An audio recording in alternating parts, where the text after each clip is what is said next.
May bagong press secretary pala ngayon, Ay, hindi pala si Attorney Trixie pala ito. Pero ito kasi kaya ko pinapakita si Attorney Trixie kasi nung si Attorney Trixie ang first press secretary, USEC ni Marcos Jr. Napaka-formal siya magsalita at matino at elegant tignan. Kumbaga yung pagsagot niya is very respectful at properly constructed yung kanyang pagsagot sa mga tanong. Hindi siya yung parang yung press secretary ngayon na bardagul na parang vlogger ang dating. Na parang nakikipag-away sa kanto, properly constructed in a way na maging kagalang-galang ang palasyo dito kasi you are the mouth of the president you represent the president's engagement of whatever na information needed from the president. Ikaw yun so kailangan maging kagalang-galang ka at karespe-respeto according to your profession. Kasi kung makikita natin yung pagsagot nung press secretary ngayon, para akong nanonood sa isang vlogger. Alam mo yun? Saka nakita natin, dito kay Attorney Trixie, tumagal ng 27 minutes. Dito kay, hindi man lang umabot ng 20 minutes. Oo, alam mo yung habang pinanood ko ito hanggang sa matapos, parang napilitan na lang sila na, alam mo yung to the point na wala nang questions. Kasi naasiwang nga sila. Kumbaga, kulang na lang mag-walk out yung mga media. Pero since, syempre, bago pa lang naman siya, so hindi nila mabastos. Pero kulang na lang talaga yung wala na silang itatanong kasi masyadong magaspang. It does not represent, hindi siya nababagay o naaangkop as the press secretary. Sabi ko nga, ikaw ang boses ng presidente. Pero kung titingnan ninyo ito, nag-makeup, tapos nag-contact lens, and, tapos nagdamit ng parang pangpatay. Oo, na hindi ko na mamukhaan. Parang, ewan ko, pero parang biglang tumanda. Ang hirap talaga magtrabaho sa admin ng Marcos Jr. administration. Parang ang bilis mong tumanda at madaling matigok. Sabi nga doon sa comments, sa wakas nagbunga na rin yung kanyang pagiging anti-Duterte. Pero pamaya papakita natin yung leaked video na yan dahil somehow may naitulong si former President Duterte dito sa kanya. Papakita natin yan. But for the meantime, pakinggan natin ng bahagya yung kanyang mga pinagsasasabi. Just a clarification. So, ibig sabihin, hands off si Presidente doon sa gold reserves kasi PRRD mentioned or is accusing the Marcos family of stealing and selling the country's gold. Just so it's clear. Okay. So, tignan nyo, tinanong yung about sa gold reserve na binibenta sa, yung alam nyo naman, yung 25 tons na binenta sa atin. Instead of answering specifics about that gold reserve being sold by this administration, iba yung banat niya very unprofessional. I think this is the reason why kaya kinukuha nila yung mga kagaya ng mga to na parang asong kahol ng kahol. Kasi yun yung bagong Pilipinas move ng Marcos administration to get this people, persona na may persona na yung barking dogs, yung parang ganun, just like si General Torre, 'di ba? Na yung even lalabagin mo yung batas.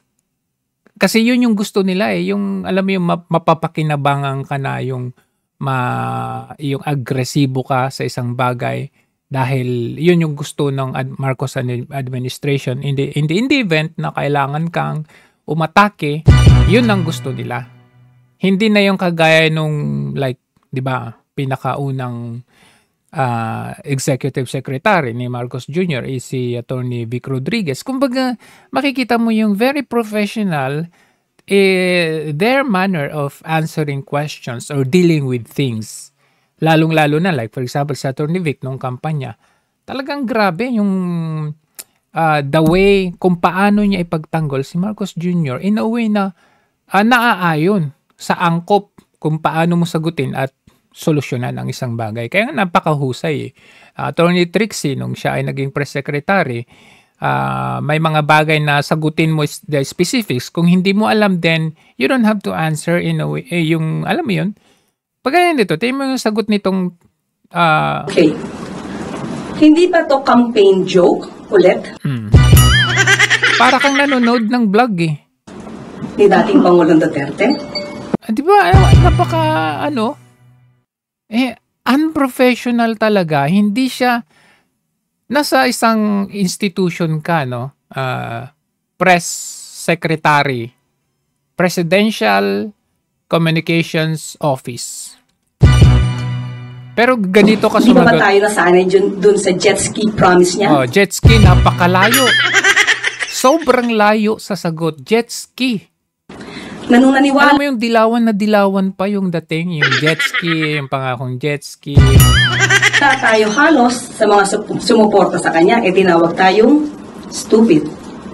So pag naniwala... Kailan ka tinawag na stupid? Wala ba tayo ulit sa sinasabi niyang ito? Baka mapagkamalan niya tayo ulit at tawagin tayong stupid. But anyway, we will take this seriously. Huh? Tinatanong ka about sa epekto ng gold risk pagbenta ng gold reserve. Naman hindi magkaroon ng fake news, lalo na doon sa mga taong nakikinig sa kanya at maaari naniniwala pa. Itong issue na to, October 2024, nasagot na ito. Ang nagtataka lang ako, bakit paulit-ulit na binibring up ni dating Pangulong Duterte? Wala ba siya mga economic experts na magsasabi sa kanya kung ano ba talaga ang regular activities ng BSP? So anyway, sabi niya nga economic experts. So ako naman, ni-research naman natin. Ayan na. Actually, itong BSP, inconsistent, no? Kasi bago pa nagsabi si PRRD ng mga ganitong accusation, ang report nung Bangko Sentral ng Pilipinas, ang report nila as of end ng November, ang GIR, Gross International Reserve natin ay 108.5 billion US dollars. Yan yung report nila. So this is 2024, no? Ngayon, nung nagsabi si PRRD na binibenta nila yung tapos saan nila dinadala yung pera na yan, ganun.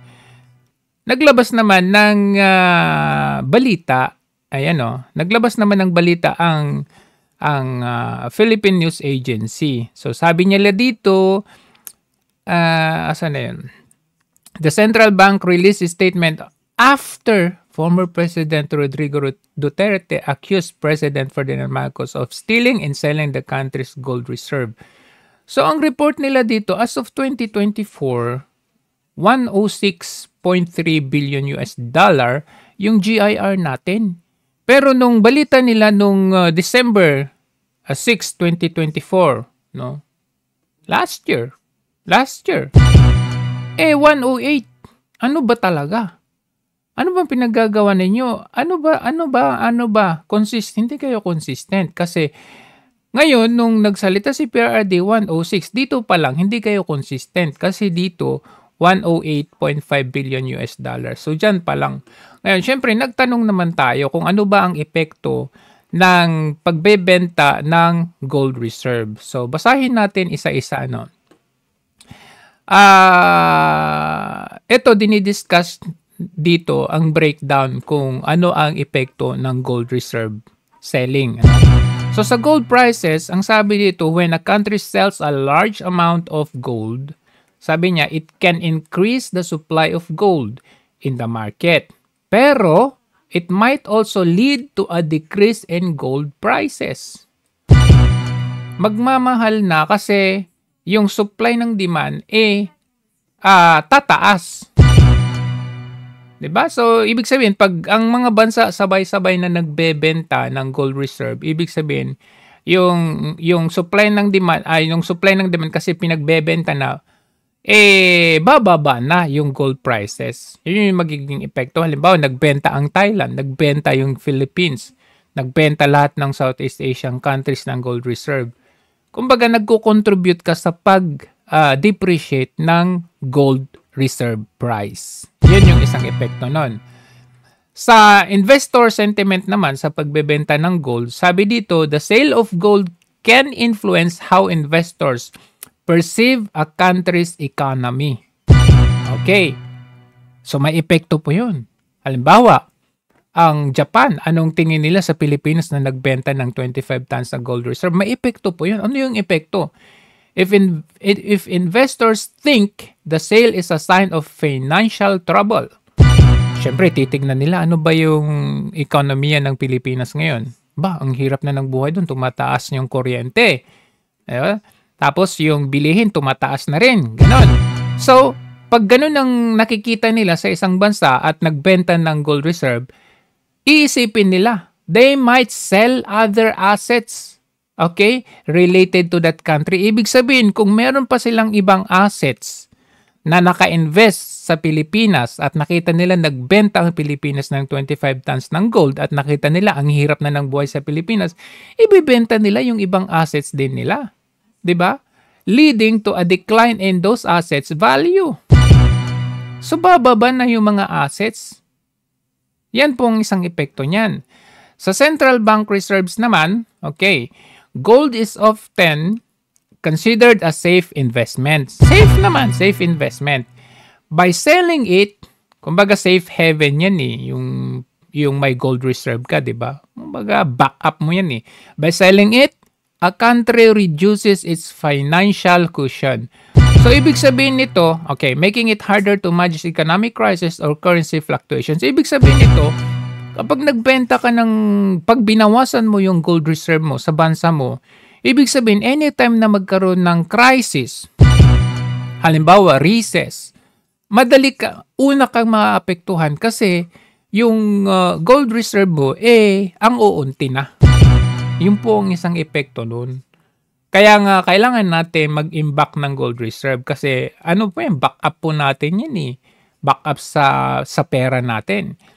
Currency stabilization. Selling gold can provide immediate liquidity to stabilize a country's currency or pay off debts. So sabi niya dito, alright, ito yung sinasabi ni attorney, yung press secretary ngayon, na nasagot na raw nung October last year. Ewan ko kung nasagot ba talaga nila yan. At yung balita nila ngayon ng BSP na they're dealing with the economy daw dun sa pagbebenta ng gold reserve. So, sabi naman dito is, pwede. Pwede yan ma-stabilize. Immediate liquidity to establish the country's currency or pwede yan pambayad ng utang. Ang problema, it can also signal weakness. Hindi po absolute yan na sasabihin nila na, hindi, para ma-stabilize natin yung economic, which might lead to further economic problems. Ibig sabihin, short-term lamang po iyon. Kung na-stabilize mo man ngayon yung economy ng country by selling gold, short-term lang yun. Mas mahirap ang magiging long-term effect ng pagbebenta mo ng gold. Hindi tayo ekonomista, pero ito yung pagkaintindi natin. Sa fiscal policy naman, the proceeds from gold sales can be used to fund government spending. Ang problema, saan napunta yung pinagbenta nila ng 25 tons ng gold? Ilan yun? 113 billion pesos? Malaking pera yun. Diba? Pay off debts. Binayad ba nila sa utang? Mukhang lumalaki na ang lumulobo yung utang natin. Or support social programs. Ano ba yan? Yung ayuda ba yan? While these actions might have short-term benefits, sabi ko nga short-term benefits talaga yan they might have not be sustainable in the long run. So very short-term lang yung kumbaga, band-aid solution lang yan, yung pagbebenta nila. Hindi kasi tignan nyo to stabilize the economy. Ganon yung mga tanga. Mga naniniwala, mga tanga-tanga talaga. Kung nagbenta man ang Thailand ng gold reserve nila, tingnan nyo naman ekonomiya nila. Nagbenta sila dahil maganda yung ekonomiya nila. Tayo nga pangit na nga, nagbenta ka pa. The decision to sell gold can affect a country's relationships with other nation and international organization, especially if the sale is perceived negatively, of course. Negatively kasi nagbenta ka nga ang hirap-hirap ng pamumuhay o antas ng pamumuhay ng mga Pilipino, tas magbebenta ka pa ng gold reserve. Instead of creating, sabi niya, jobs, creating infrastructures to create more jobs, hindi. Ang solution mo, magbenta ka ng gold reserve. Diba? So may epekto po yan sa ibang, sa perception ng ibang bansa natin. Ano ang signals niyan sa economy natin? Selling gold can indicate a shift in monetary policy or economic strategy, influencing investor behavior and economic forecast. So maapektuhan po ang ating currency, maapektuhan po ang yung behavior or pagtingin ng mga investors. Ay, bakit kaya sila nagbenta? Anong problema, 'di ba? 'Di ba? I mean, in simple example, halimbawa may gold ka, 'di ba? Nag-i-invest ka sa gold kasi bumili ka ng gold bracelet mo kasi para in the future pag na-short ka, meron kang ibebenta o isasangla. So, yung immediate na reaction natin pag nagbenta ang isang tao ng gold bracelet niya, nangangailangan ng pera. Unless kung business mo talaga yung gold, di ba? Nagbebenta ka talaga ng gold. Pero hindi. Bumili ka ng gold bracelet mo dahil ang purpose mo in the future, pag nangangailangan ka, okay, pag na-short ka, may ibebenta ka or mayroon kang isasangla. So, yun yung, yung perception kagad ng mga investors. Long-term strategy, countries might sell gold as part of a broader strategy to diversify their reserves or shift towards other assets deemed more beneficial for the economy. So, long-term strategy po yun pag hindi ka nagbebenta. Pero pag nagbenta ka, short-term effect lang yun is may stabilize mo yung ekonomiya, pero short-term lang yun. Maraming mga domino effects na mga susunod na mga pangyayari dyan sa pagbebenta mo dyan. Diba? Yung behavior ng mga investors, yung tingin ng mga ibang bansa sa'yo, diba? Magdi-depreciate yung value ng gold. So, those are the underlying effects of selling gold. So, hindi po biro-biro niyan. Huwag nyo kaming utuhin dyan sa gold reserve issue na yan. So, anyway, let us shift now doon sa eto. Ayan, yung nag-surface na viral video nitong si Yusek, Attorney Claire Castro pala, Contreras to. Ayan, so panoorin muna natin itong video na to.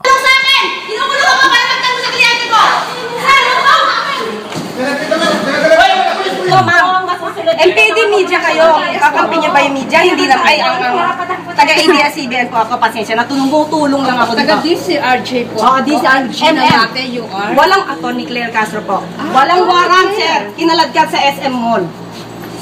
Walang warrant. Walang ginagawa. Walang complaint. Walang ginagawang krimen sa SM Mall, San Lazaro. Para kaladkarin. Walang complaint pinapakita. Opo. Sa Attorney Claire, you are the...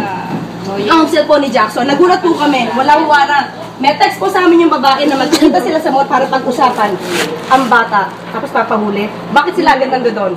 Frame up? Opo. Frame up ba to? Ba't kayo lahat nando doon? Walang tao dito nung pumunta kami. Dahil nandun nga po kami sa follow-up operation. Follow up? Anong Yung complaint? complaint ko, ma'am, hiningi mo, sabi mo sa akin, confidential. Walang complaint. Paano follow up? Confidential, ma'am. Kailangan malaman ko rin yung reklamo sa akin, ma'am. Ano yan? Anong case number? Di ba pala pangalan yung kaso? Ipa-file pa lang ang kaso! Iniimbestigahan pa lang yung Ipa-file pa lang ang kaso para hulihin! Walang warrant of arrest! Sandali lang! Walang warrant of arrest. Sir, walang warrant of arrest to! Ma'am. Sir, walang complaint! Dali lang po, ma'am. Wala lang complaint! Pakita niyo muna sa akin! Huwag magtanggol sa kliyente! Ang kasalanan ang ulo mo! Ano kasalanan ko? Parang pagtanggol ang kliyente ko, kasalanan! Pulis yan, sinisigawan niya. Gano'n ka na pang-abusado? Kasalanan mo, sigaw-sigawan mo ko. Yan! Ikaw, hindi ka naninigaw, hindi ka nang nalagyan ng kliyente! Sige po, ma'am. Ando na level. Sir, pasensya na po talaga, ha?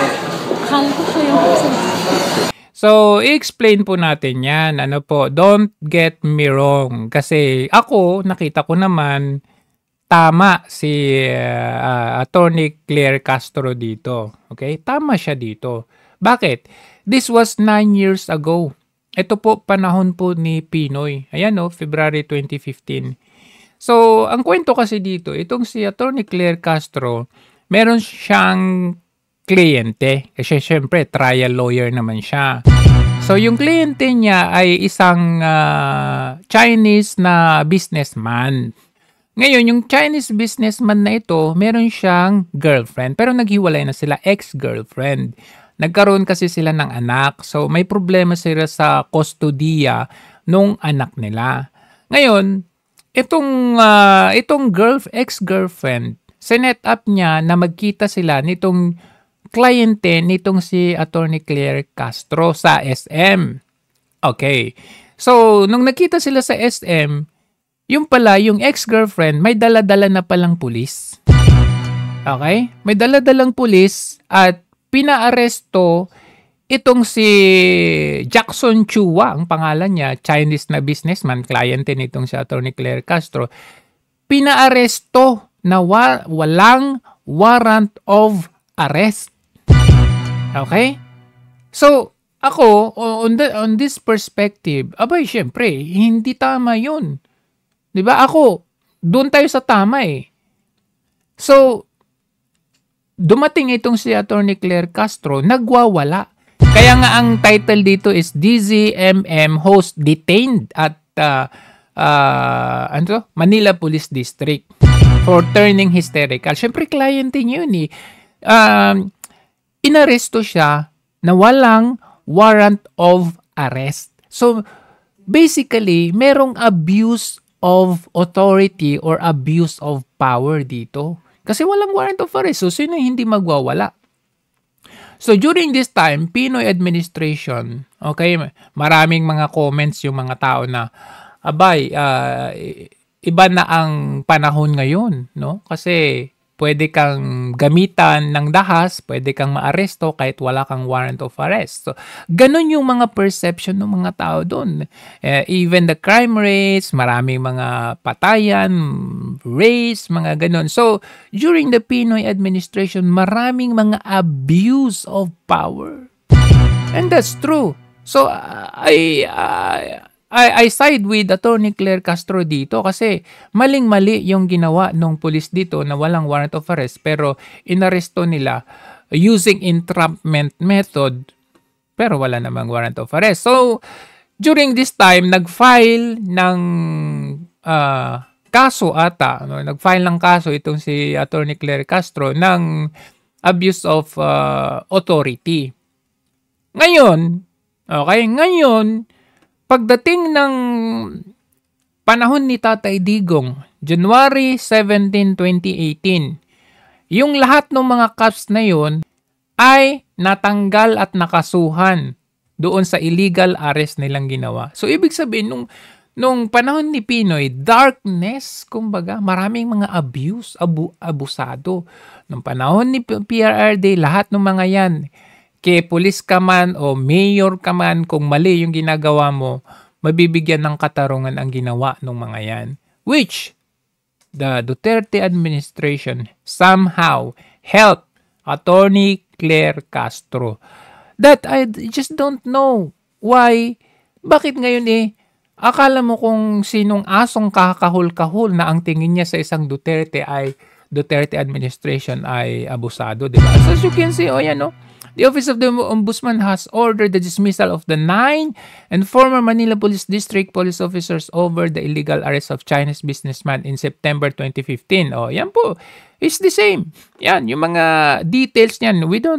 Hindi tayo pupunta sa details, pero as nakita ninyo, ayan, mga police, guilty sila sa grave misconduct, grave abuse of authority, gross neglect of duty, maltreatment of detainees, unlawful arrest, unjust vexation, slander by deed, slander and duty, arbitration detention, kidnapping, serious illegal detention, and robbery extortion.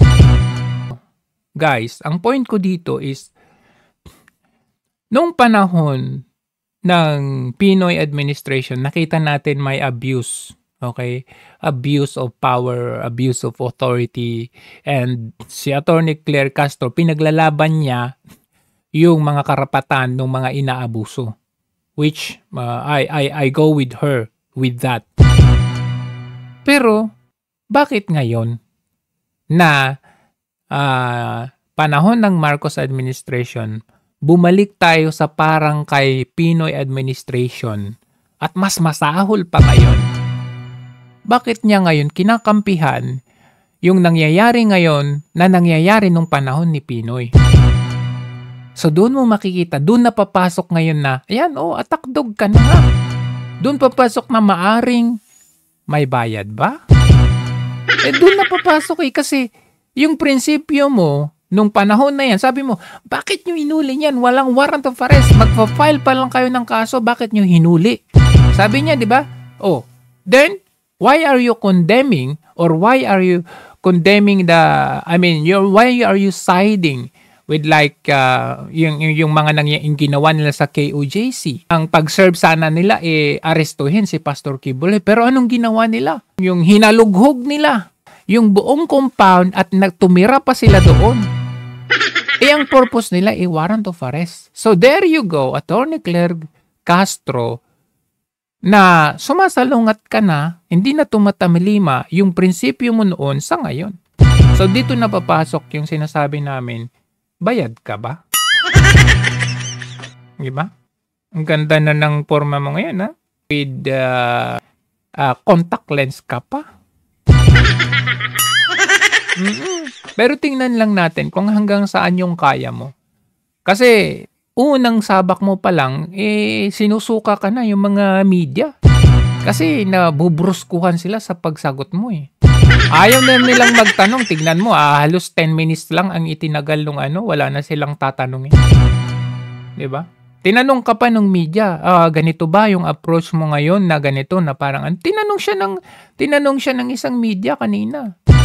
Na ganito na ba yung approach nung administrasyon ngayon? Pagkatapos nun, wala nang nagtanong. So, nawawala yung essence ng pagiging Presidential Communication Office ng administrasyon dahil parang vlogger na lang Vlogger yung dating. Diba? So, anyway, yun lang ang point natin ngayon dyan, no? Hindi ko sinasabi na yung nag-leak na video na yan ay mali. Tama naman yung ginawa niya. Magwala ka talaga kasi walang warrant of arrest, wala pang file case, pero bakit ninyo yan inaresto? Pero bakit ngayon kinukundina mo pa yung mga Duterte, samantalang sila naman ang may abuse, like yung fake news.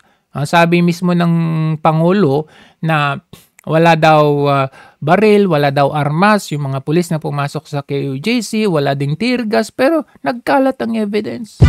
Tapos sasabihin mo pa ang fake news si Duterte. Yan ang tawag sa inyo, baka bayad.